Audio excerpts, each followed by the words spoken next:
C'est l'heure des experts sur Europe 1. Nicolas Bouzou pour l'économie dans un instant. Bonjour Nicolas. Bonjour Dimitri. Vous nous ferez le décryptage, l'exégèse du discours d'investiture d'Emmanuel Macron. Y a-t-il une politique économique qui se dessine derrière? On va voir ça avec vous. Mais d'abord l'international. Bonjour Vincent Hervouette.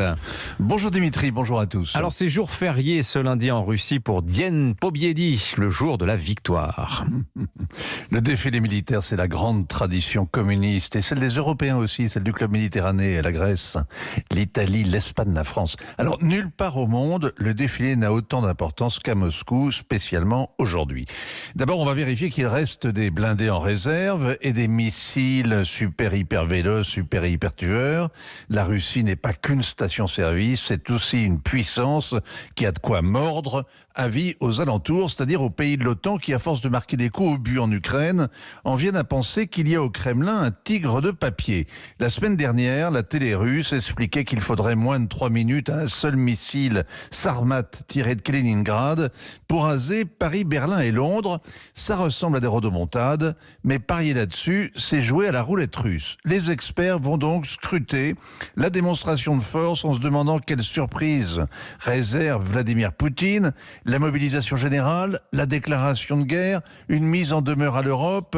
N'ayant aucun succès à brandir en Ukraine, il doit être tenté par l'escalade. Mais il y a plus important que le discours et la parade, il y a le régiment immortel. Ah oui, ça c'est la tradition depuis une dizaine d'années. Les Russes défilent avec le portrait de leurs aïeux. Oui, le défilé est organisé par les entreprises, les écoles, les associations. Le concept, le symbole, le ruban de Saint-Georges de l'époque tsariste, le nom même régiment immortel, tout ça c'est un coup de génie, une opération exemplaire de mobilisation de la société civile. Officiellement, on célèbre ceux qui ont combattu en 41-45, pas seulement les 27 millions de héros tombés au champ d'honneur, tombés ou sacrifiés d'ailleurs, parce que vu le peu de cas que Staline faisait de la vie de ses soldats, on célèbre en tout cas tous ceux qui ont participé à la guerre, et pas question de pinailler avec le pacte germano-soviétique, Katyn, ou l'armement américain qui a sauvé la mise à Staline. Depuis 2014, la Constitution interdit de minimiser l'héroïsme russe. Tout à l'heure, ils seront donc des millions, comme les pèlerins d'un culte profane, la Nation en marche, l'alliance des générations, des morts et des vivants. Le peuple victorieux et la Russie éternelle vous salue bien, et le régime démontrera que 80% des Russes approuvent cette guerre en Ukraine. Alors, autre scène de la journée d'hier, Vincent, les dirigeants du G7 se sont concertés et disent que Vladimir Poutine couvre de honte la Russie et les sacrifices historiques de son peuple.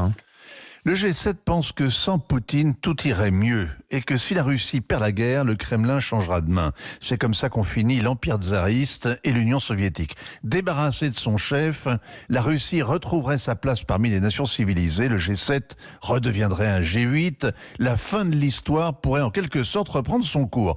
Alors c'est toujours la même illusion. Depuis 40 ans, les Américains ont débarqué de nombreux dirigeants à travers la planète, dirigeants qui leur déplaisaient, par la ruse ou par la force brutale, en Iran comme en Irak, aux Philippines ou en Libye, d'Haïti jusqu'en Afghanistan.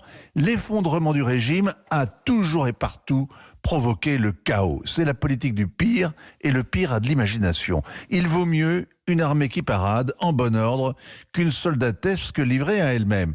La CIA estime que Vladimir Poutine sait qu'il ne peut pas se permettre une défaite en Ukraine. Mais il n'y aura pas de défaite absolue. Et l'Ukraine n'aura pas davantage de victoire. La Crimée ne reviendra jamais dans son giron.